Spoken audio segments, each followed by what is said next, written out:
Internet shopper in the dark. Warrior Werks. Warrior Werks.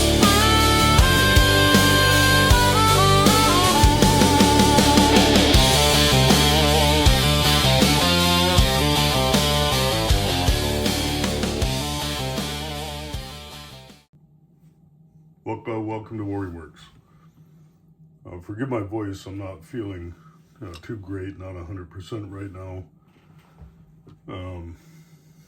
This time of year, but well, things just keep going though. Wanted to show a few things before I forgot, and I just got a few things in that I thought would be pretty cool to share. Shout out to Deep South Cutlery.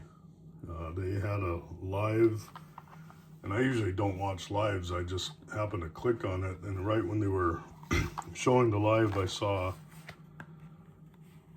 this copper lock, or two of these copper locks come in, and as you can see, PUR for purple. And I try to collect purple case knives whenever I can, or purple knives in general, just I think they look cool. And I ended up buying this from Deep South, and Billy Ray sent this out pretty quick. And he sent me both pictures, and this is the one that jumped out to me. The other one had a different type of jigging. And this one had more of that milk, especially on the pilth side.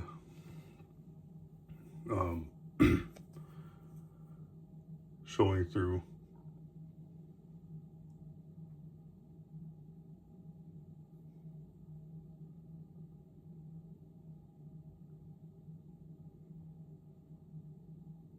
A very solid fit, a little bit to the right, and this is a 99. Let me see if the matches up with that.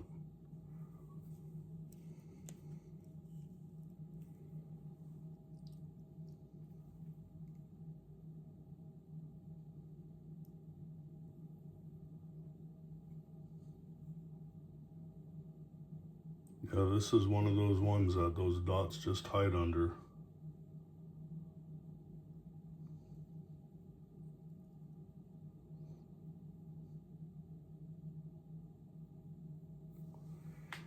So I gotta double check, hold on, let's see.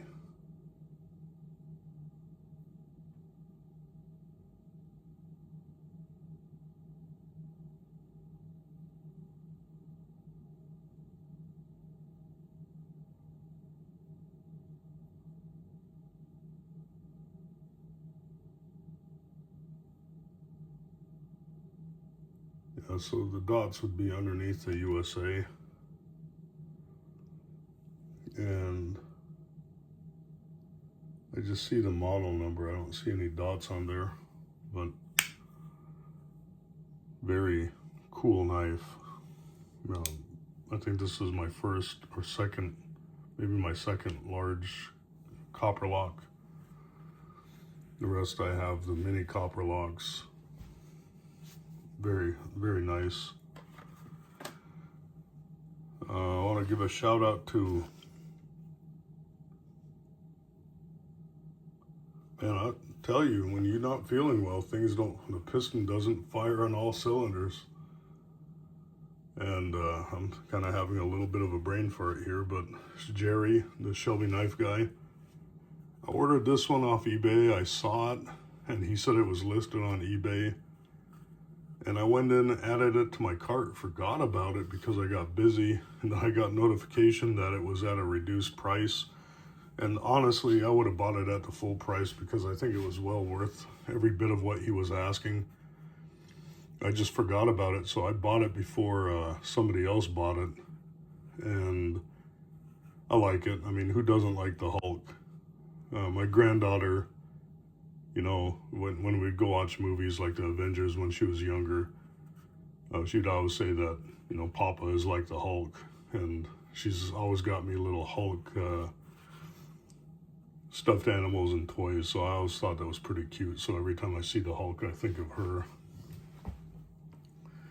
But in conversations with Jerry, when I ordered that, I asked him if he still had that one that he did with a duck.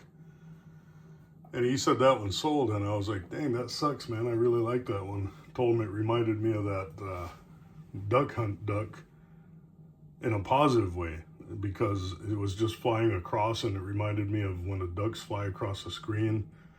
So I sent him a screenshot, and I said, hey, Jerry, can you do this for me?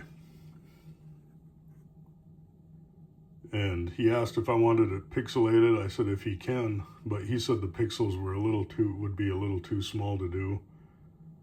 But he ended up doing this, and he put my initials on the bottom, did some basket weave stamping in the back with some antiquing. Just a beautiful looking knife. I'm sorry, knife slip. And I don't know if that's, I mean, I'll probably use it, but it will probably be on display more than anything. I mean, that's an iconic thing right there, and I just think it's cool as heck to have.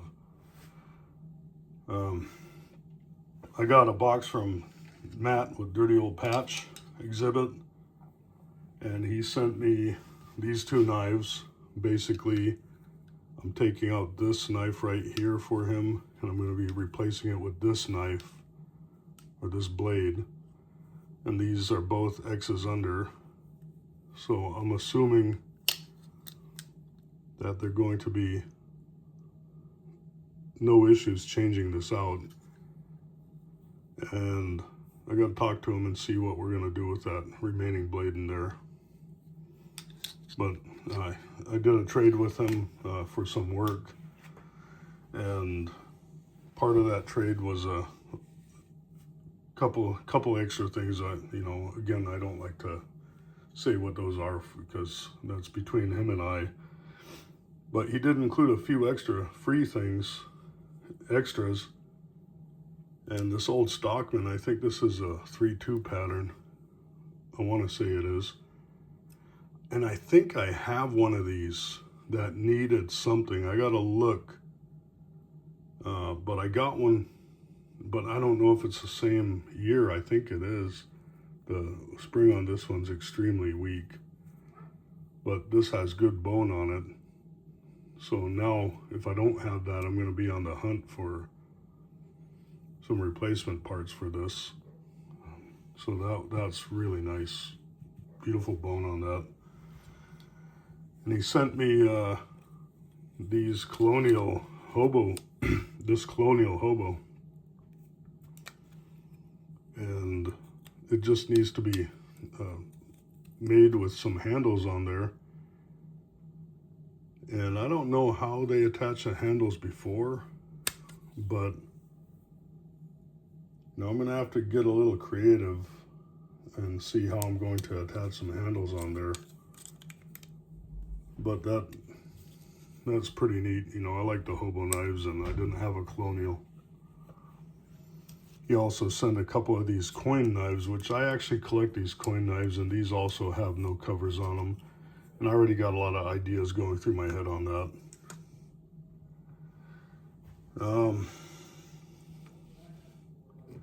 Ended up ordering these off of eBay. These are some pretty cool knives. They're not finished. They're older Japanese knives, and they also called the Rhino, but these are Winokas. And they're largely unfinished. And I have one that was missing a bolster, and this one of them has a misalignment on the handle. So I'm hoping the bolster that I can pull off of here, this side, is a side that I need, or I can change it out with the one that I have. But these are really nice. They look really nice when they're finished. I think I have one that is finished. And these,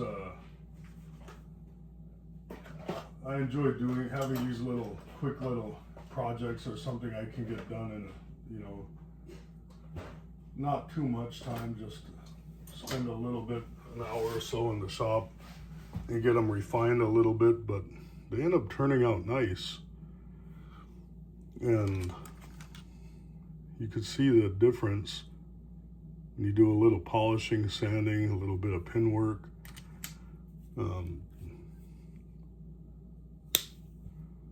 This is a 45 Sorry, I'm trying to read that through the camera. A 4680. No, a 4580. And this one is the same, 4580. So the exact same knife. And I paid the same amount for those, or actually I paid, I think, double for this one because it was had the pins welded on. And I don't know if I'm going to weld the pins on this or not. I might. And I got to check if this is stainless or if it's nickel silver. And let me see. Well, that's some kind of steel. I doubt it's stainless, so it's probably mild steel or high carbon steel. So welding on it will be no issue.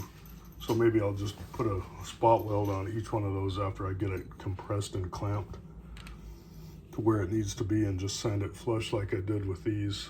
When I got this, it had a little bit of a spot weld on each side. And I just went over, finished the rough edges, gave it a nice sharp edge. I mean, really cool for $9 for these knives. It's kind of hard to beat, especially when you know that they're patterned after a little bit like the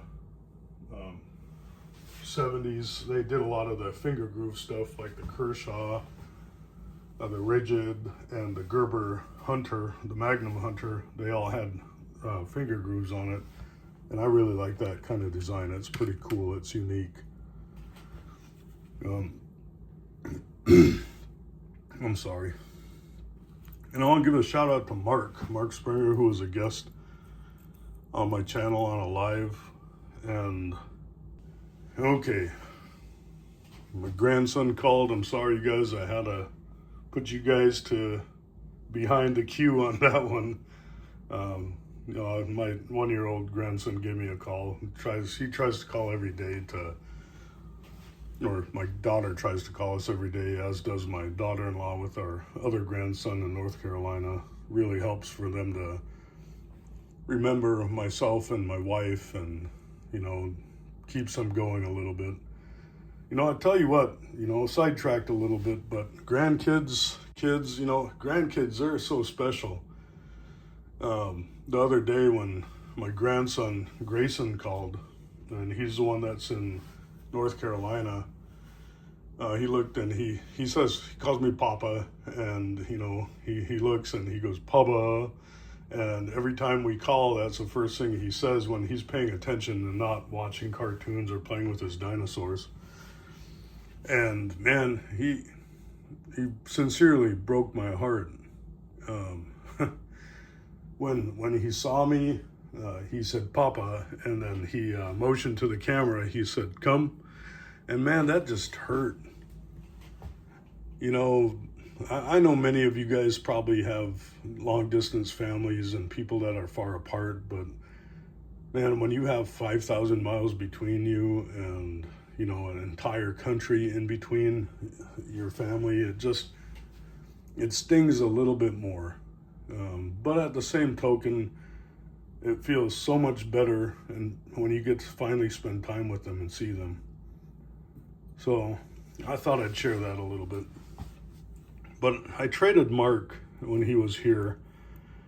He wanted to do a trade, and I ended up trading him a trapper for this little titanium wrench. And I don't know why I did it. Maybe because it's Mark, but at the same time, there's a cool factor to this. This weighs absolutely nothing. And I figured this would be a cool little EDC thing just to stick somewhere. And this actually has a cage code, so it was at one time military, or had a military number to be attached to for some kind of kit or something, my understanding. But that's a really neat tool. Really love that kind of stuff. I mean, I'm kind of, some of the out of the ordinary things like that kind of draw my attention. There's this Canadian guy, he does a hand tool rescue on YouTube, and he came out with these remakes of these older style wrenches. and I don't know why, but I had to have one, and I ordered it from him, and I actually used it a couple times. But I don't know, more than anything, I wanted to support a maker that was doing some cool, unique things. And as you can see, it is made out of steel, so there's some rust on there, a little bit of nut rust. And I didn't say nut rust, I said rust. So, moving on eBay, I ended up finding this Buck 112, and this is my only 112 other than what my wife found for me some time ago, but that one's going to be used because I'm doing something in trade with Bobby at Rugged Cross Knives, and that's going to be his. So this is my only standard Buck 112, and I got it for a song. I think it was 30 bucks or less than 30 bucks. Just needed a little bit of cleaning. This thing is virtually brand new. I was pretty happy to get that. And while we're on the Buck bandwagon, you guys, if you watch my long form shop video, you guys heard me giving them raves about the 112 Ranger that I ordered. Well, that came in, and that was just over the weekend. It made it here that quick. Look at the ebony on that. That ebony is just absolutely stunning. If I had a critique on this one, it would be that pin is a little bit proud in one area, but it feels good in the hand. The drop point looks extra cool. That tang stamp, I gotta see what that is. It's an anvil with a B in there. I thought the anvils were from the 100-year anniversary. I don't know what this one is, maybe 120 years this year. I think they're celebrating 120 this year, I think. I'll double check, but I just, that was pretty cool. Went to antique store with my brother, a couple of them yesterday. Ended up finding this really cool Buck folding fillet knife. This is a Buck 539X, and it's brand new. I mean, nobody ever used it. I got a decent deal on that, and I don't know. I don't know why I bought it other than it's a Buck. It's made in the USA, and it's cool. And that checked 3 boxes, so I'm good with that. But if anybody feels like they have to have something like that and they need it in their collection, I might be open to trades. This one, speaking of my grandson Grayson, when we went to go visit him this past October, we took a trip. We drove from Dallas, Texas, all the way to Fayetteville, where our son and our grandson and our daughter-in-law are. And they met us in right near the border of Tennessee and North Carolina, and we stayed at a Airbnb pretty close to the border. And the next day we went and looked at a few things, stopped at a few small towns, and we happened to come upon this flea market. And it was a Saturday morning, and we walked through, and this knife is tied to a memory, so it's not for trade. But wanted to show you this. I did a short on it. I haven't released a short, but if you guys had to guess what that is, what would you guess that is? I mean, that's a pretty large pocket knife. And I just cleaned this up like last week. I've had it for that long, and I finally got it cleaned up. It had some issues with the main blade, with it having a little slight belly, but I went through and cleaned it up, gave it a good edge. I put in a little bit of a choil right there because you could see where it swooped up right there, so I put a little choil to break that up so it looks a little more consistent. That's a wicked long spear point blade, but it's in really good shape. And if you guys can pick that up, it says Boker. And that's a German Boker, I believe. You can see the tree right there on the back. Good half stop. Still a lot of snap. The secondary blade basically is the size of a full-size blade. Does have some wear marks on it, but man, I would estimate this thing is close to 100 years old. I didn't have any with this type of a bow tie type shield. I think that's what it is. It looks kind of like a dog bone. But it has a swell in the center.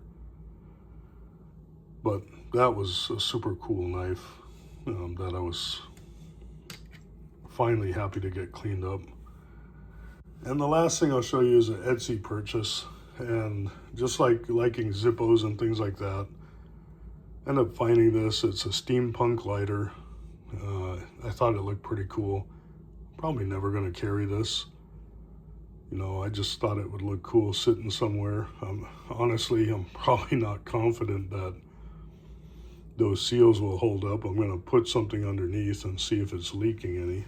But what's crazy is they shipped it, and they shipped it with this little bottle filled with lighter fluid. I'm like, whoa, not a good thing. But it was shipped through the post office. But this lever right here opens up the lid, and then you let go, and then it flicks the flint onto it. You know, usually it takes a couple tries. I'm surprised it did that the first time. It works. But if you ask me if I was expecting anything else besides that, be honest and tell you that I'm surprised that it works as well as it does. And it feels solid too. It's not steel. It doesn't stick with a magnet. So I don't know what it's composed of. I don't know what's under here. But you see how wet that wick is. I think that's one of the drawbacks to having like the fluid right there. That wick is really wet, and it takes a lot to get that started. But I'm gonna keep this somewhere where it won't get on the seal skin. But anyways, I want to give a shout out to Thomas, pocket knife guy. He's getting close to 1,000. We'd like to see him get that push to 1,000 before his 1 year. He's getting super close. So if you guys can go over, support his channel, subscribe, that would be great. Jerry, please check him out. He has a plethora of slips that he works on. I don't know how the guy does it, but he's retired, I know that, but he's not retired in the sense that he stopped doing things. He just makes slips constantly, and I've seen his evolution of his slips and his artwork, and the guy is a class act. He has a good heart, and I'd recommend checking him out and even supporting him, checking out his eBay store with his slips. He does some fantastic custom work. That's his interpretation of something that I sent him, and I think he hit it dead on. Deep South Cutlery, those guys were great. They sent me the tracking number and everything. Highly recommend them. I do want to say that they didn't send me a sticker with my box, so I'm a little kind of bummed about that. And I saw they sent Red Eye a Richardson 112 cap. That was pretty cool. If anybody deserves that, that's Red Eye. Shout out to Red Eye. He carved that right there, or flint knapped that. But there's many other guys. I think that going and supporting these channels of guys that go on and, are genuine is super cool. Cotton Cutlery, Casey, always straightforward, always honest about what he's dealing with. Nate Calhoun with Calhoun Knives, he had a fantastic message this morning, and it's hard to disagree with him, but at the same time, if it's your guys' prerogative to do something and you feel like that's what you want to do, then you do what your heart tells you. And I'm right there with Nate. If you have somebody that you feel is a little more deserving or a little more maybe going to be a person that holds your memory a little bit more, that would be the perfect place to give a knife to. So, you know, fantastic message. I texted him and I told him that. You know, it was really heartfelt for what he had to say. And I think that's part of the reason when he was saying what he was saying and me receiving like the gifts that I received, Matt, you know, dirty old Patch, sending these things when he didn't have to, that knife, you know, it kind of puts your, yourself in check. And it makes you a lot more humbled that people think of you that much, enough of you to want to send you something. And it's because of that that my wife and I chose to do that giveaway. And again, congratulations, Larry and Herb. Your guys' packages were sent out this afternoon. They're on their way. I want to say that it's because of you guys doing that type of thing, it makes us want to give back too. And if I ever receive any more gifts like this, I'm going to continue to pay it forward, and I'm going to continue to give gifts as well. Even if I wasn't to receive them, I'm probably going to do that anyway. So I just wanted to take a little bit. I don't know how long we were talking on the previous portion of this video, but we're at 15 minutes on this. I know it had to be at least the same on the other. So if you guys have a wonderful evening, morning, whatever, just be good. And you guys stay warm and you guys stay safe. Warrior Werks, where the steel gets a second life.